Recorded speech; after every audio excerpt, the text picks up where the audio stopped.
Israeli Prime Minister Benjamin Netanyahu making a major trip to the White House next week as the Trump administration plans for an end to the war in Gaza and the release of all the remaining hostages. Chief Foreign Correspondent Trey Yingst is live in Tel Aviv with the very latest. Hi, Trey.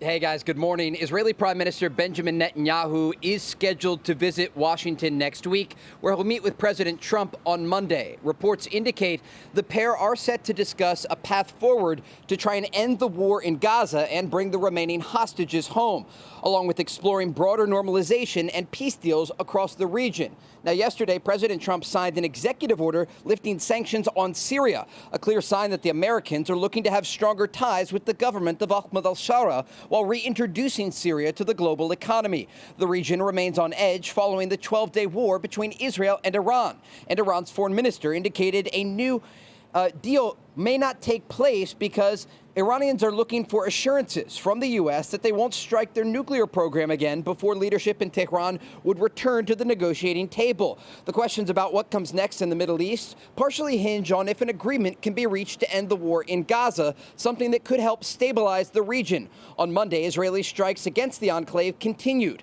One airstrike targeted a beach cafe, killing dozens of people, according to hospital officials. Among them, a well-known photojournalist, Ismail Abu Hattab. The IDF says the incident is under review. At a time when there should be a breathing space for people in this hot weather and pressure that is being placed on Western Gaza in general, all of Gaza is almost besieged and under strain. People have no place to stay. More than 630 days in, there is hope for a ceasefire agreement that could alleviate the suffering for the Palestinian people and bring the remaining hostages home. Both Israelis and Palestinians wait to see if an agreement can be reached. Guys? Trey Yingst live for us in Tel Aviv. Trey, thank you. Let's bring in U.S. Ambassador to NATO, Matt Whitaker. Mr. Ambassador, thank you so much for joining us after a very busy week and very successful NATO meeting last week. And we know that ending this war in Gaza and bringing all the hostages home is a major priority for President Trump. And on Friday, the president said we think within the next week, we're going to get a ceasefire. So can you provide any clarity on what that might look like?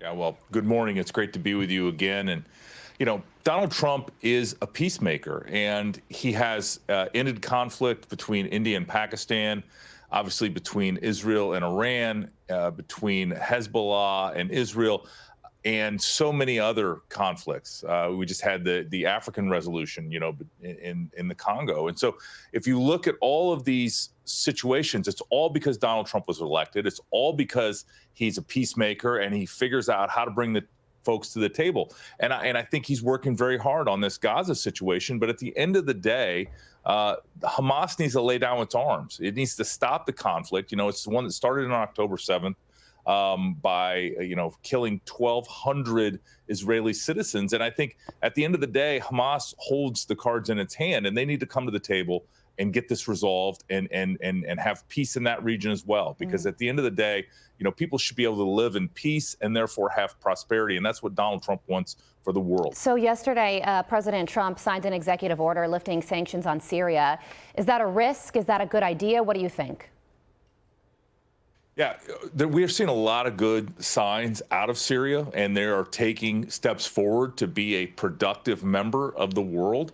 Obviously, the strife and the war that engulfed their country for years, you know, hopefully is at an end. But you know, Syria wants to take the next step. The U.S. has obviously taken away those sanctions, and we'll see how they continue to perform. But so far, the signs are positive, not, you know, and we'll just see what the next steps are. So when it comes to Iran, the foreign minister said that they would need assurances from the Trump administration that the U.S. would not bomb its nuclear sites before entering into any sort of negotiations. But what does that mean? Because if they start rebuilding those nuclear sites, of course the United States is going to bomb them again. Well, and Donald Trump's been very clear. He said that Iran cannot possess a nuclear weapon, and they were getting very close, as we know, to getting that nuclear weapon, and that's why the strikes were so necessary to set that program back dramatically, to obliterate it, quite frankly.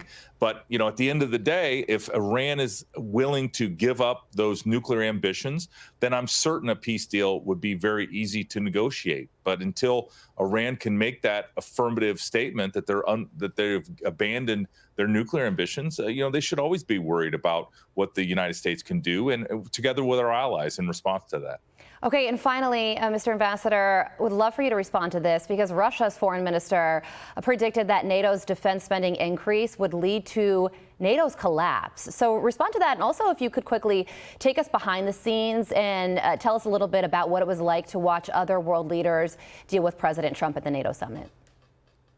Yeah, well, quite frankly, NATO has pulled together. It's been a monumental win for the United States. Donald Trump was in that room in The Hague, and every leader that is a member of NATO wanted time with him, wanted to thank him for his leadership and bringing us to this point where everyone has agreed to 5% of GDP for defense. It's going to mean $1 trillion of additional contribution ultimately from our NATO allies. And Russia's just wrong. Actually, NATO continues to get stronger. We have added Sweden and Norway, Finland.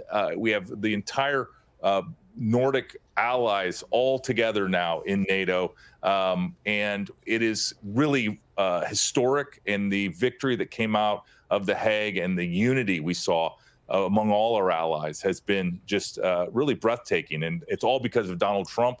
It's all because of his leadership. And it's all, all the credit goes to Donald Trump on this matter. Yeah, I don't know how an increase in defense spending and unity among nations could lead to NATO's collapse, but apparently that's Russia's position, and they are sticking to it. U.S. Ambassador to NATO Matt Whitaker, thank you. I'm Steve Doocy. I'm Brian Kilmeade. And I'm Ainsley Earhart. And click here to subscribe to the Fox News YouTube page to catch our hottest interviews and most compelling analysis.